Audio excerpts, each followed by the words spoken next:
Hello friends, welcome to my channel Mrs Kaveri's kitchen. আজকে আমি তৈরি করব সম্পূর্ণ নিরামিষই ঘুগনি। যারা নিরামিষভোজী আছেন তারা অবশ্যই আজকের রেসিপিটা দেখুন। আশা করি আজকের রেসিপি আপনাদের অনেকটা উপকারে আসবে এবং আপনাদের কিন্তু খুব ভালো লাগবে। তো চলুন শুরু করি আজকের এই রেসিপি, কিভাবে আমি এই টেস্টি অসাধারণ স্বাদে নিরামিষ ঘুগনি তৈরি করছি। বিশেষ মশলা দিয়ে এই ঘুগনিটাকে তৈরি করব। এখানে প্রথমে আমি 250 গ্রাম মটর ভিজিয়ে রেখেছিলাম রাত্রিবেলাতে। এখন এই মটরটাকে প্রথমে আমি সেদ্ধ করার জন্য একটা প্রেসার কুকারে সামান্য পরিমাণে একটু জল দিয়ে দিয়েছি। এবারে তাতে আমি মটরগুলোকে দিয়ে দেব।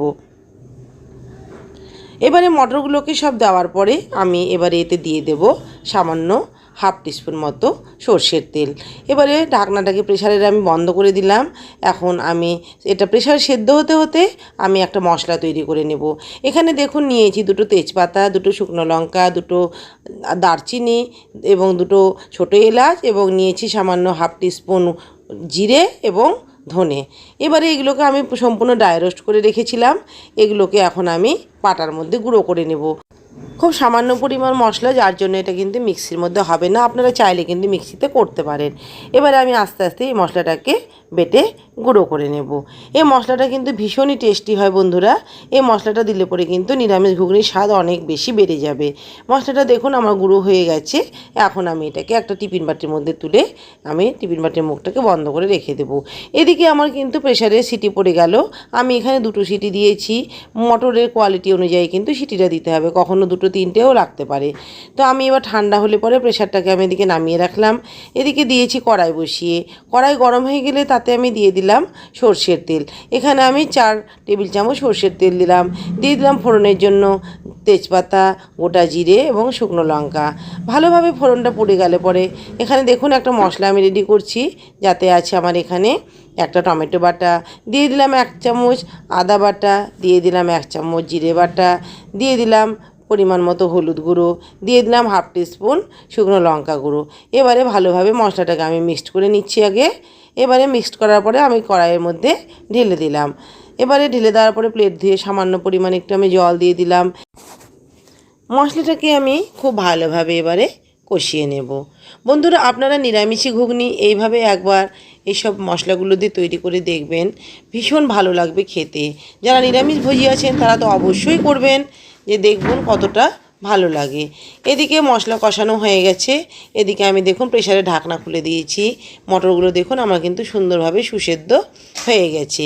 এখন এই মটরগুলোকে আমি ফুটো থালার মধ্যে ঢেলে দিলাম। জলটাকে আলাদা করে রাখলাম এবং আমি মটরগুলোকে একটা থালার মধ্যে রেখে দিলাম। মশলা কষানো হয়ে গেলে পরে দেখুন এখানে আমি 3টে মাঝারি সাইজের আলুকে সেদ্ধ করে আমি পিস পিস করে কেটে রেখেছি। সেদ্ধ আলু দিলে দেখবেন ঘুগনিটা একটু মাখো মাখো হয়, খেতেও কিন্তু ভালো লাগে। দিয়ে দিলাম 5টা কাঁচা লাল লঙ্কা। এবারে ভালোভাবে আলুটাকে একটু মশলার সাথে কিছুক্ষণ আমি কষিয়ে নেব। কষানো কিছুক্ষণ হয়ে যাবার পরে এতে দিয়ে দিলাম সেদ্ধ করে রাখা মটর দানাগুলোকে। এবার মটর দানা দিয়ে মশলার সাথে আমি আরও 1 থেকে 1.5 মিনিট খুব ভালোভাবে আমি এখন নাড়াচাড়া করে নেব। বন্ধুরা, আপনারা একবার অবশ্যই কিন্তু ট্রাই করবেন, দেখবেন খেতে কিন্তু ভীষণ ভালো লাগবে এই নিরামিষি ঘুগনি। এবারে আমি দিয়ে দিলাম এতে গরম জল।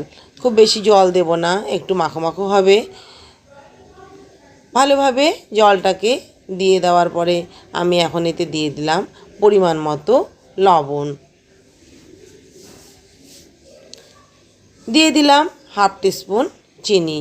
এবারে ভালোভাবে নাড়াচাড়া করে আমি এখন একটা ঢাকনা দিয়ে দিলাম। আমি এখানে 4 মিনিটের জন্য ঢাকনাটাকে দিয়ে দিলাম। 4 মিনিট হয়ে যাবার পরে এখন আমি ঢাকনাটাকে তুলে নেব। দেখুন গ্রেভিটা অনেকটাই কিন্তু শুকিয়ে গেছে এবং খুব সুন্দরভাবে কিন্তু ফুটছে। গ্যাসের ফ্লেমটাকে কিন্তু মিডিয়ামে রেখে আমি ঢাকনাটা দিয়ে রেখেছিলাম। ভালোভাবে বেশ কিছুক্ষণ আর একটু নাড়াচাড়া করে দেখুন এখানে বন্ধুরা নিয়েছি আমি 1 চামচ আমচুর পাউডার। এই আমচুর পাউডারটা দিলে ভীষণ সুন্দর টেস্ট হয়। তো যদি আপনাদের ঘরে এই আমচুর পাউডারটা না থাকে তাহলে আপনারা এখানে 1 চামচ পাতিলেবুর রস কিন্তু দিয়ে দেবেন। এবারে আবারও ভালোভাবে নাড়াচাড়া করে নিব কিছুক্ষণ। তারপরে আমি এবারে যে মশলাটাকে আমি তৈরি করেছিলাম প্রথমে বন্ধুরা, সেই মশলাটা আমি কিছুটা পরিমাণ দিয়ে দেব। এখানে আমি প্রায় 1 চামচ মতো মশলা দিয়ে দিলাম। এই মশলাটা ভীষণ সুন্দর সেন্ট হয় বন্ধুরা, খুব সুন্দর টেস্টও হয়। আর যেখানে আমি আমচুর পাউডারটা দিলাম তার জন্য কিন্তু ঘুগনির টেস্টটা কিন্তু অনেকটা বেশি হয়। তো ভালোভাবে সব মশলাগুলোকে মিক্সড করে একটু নাড়াচাড়া করে নিচ্ছি। ভালোভাবে নাড়াচাড়া করে নিলাম। এবারে আমি গ্যাসটাকে বন্ধ করে দেব। তৈরি হয়ে গেছে আজকের অসাধারণ স্বাদে নিরামিষি ঘুগনি। দিয়ে দিলাম ওপরে আমি কিছুটা ধনেপাতা কোচানো। তো বন্ধুরা, আজকের রেসিপি আপনাদের কেমন লাগলো জানাবেন। অবশ্যই আপনারা ট্রাই করবেন এই ঘুগনি, আর কেমন হয়েছে আপনাদের সেই ঘুগনি সেটা আমাকে অবশ্যই জানাবেন। সবাই ভালো থাকবেন, সুস্থ থাকবেন। নতুন বন্ধু যারা চ্যানেলে আছেন তাদের কাছে চ্যানেলটি সাবস্ক্রাইব করার অনুরোধ রইল। সবাই ভালো থাকবেন, এবং যারা আমার এই ভিডিওটা দেখেছেন শেষ পর্যন্ত তাদের জন্য অসংখ্য ধন্যবাদ জানিয়ে আজকের ভিডিও এখানে শেষ করলাম।